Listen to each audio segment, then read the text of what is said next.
আসসালামু আলাইকুম ওয়া রাহমাতুল্লাহ। আচ্ছা, যদি বাপ্পির গাড়িতে দেন তো আমার কয়টা হয়েছে? নাস্তা খাওয়া হয়েছে আর গাড়ি ভাড়াটা বাপ্পিতে রাখতে দেন। এই যে 50 টাকা রাখলে বেটা চলে না। আবার সৌদি আরবের খেজুর, আমার যেটা খরচা এটা রাখেন আর 10 টাকা। সৌদি আরবের খেজুর একটা একটা বাজার ভিতরে। আমি দালালি এবার আমার উপরে আপনি বড় দালালি করবেন। একটা বাজার ভিতরে ম্যাক্সিমাম 20 থেকে 25 কেজি আছে। এটা সৌদি আরবের গাছ, কিরকম হেভি গাছ।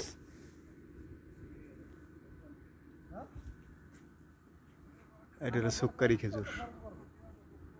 আর এই পাশে একটা আছে, এটা হলো আপনার মাছদোল বা পানসা বলে এরকম। এটার ভিতরেও ম্যাক্সিমাম 10 কেজি হবে একটা গাদার ভিতরে। গাছগুলো কত হেভি, কত মোটা সোটা, গোড়া কত মোটা। একটা ওই গাছের সাকার বলা হয় এটা, এইটা আর কি।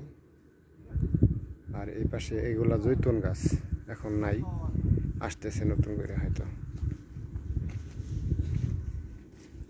এই যে ছোট ছোট গাছ, এই দেখছেন খেজুর আর খেজুর। আল্লাহ কি সুন্দর নিয়ামত। আল্লাহ সবাইকে ভালো রাখুক, সুস্থ রাখুক। অবশ্যই ভিডিওটি শেয়ার করবেন। আসসালামু আলাইকুম ওয়া রাহমাতুল্লাহ।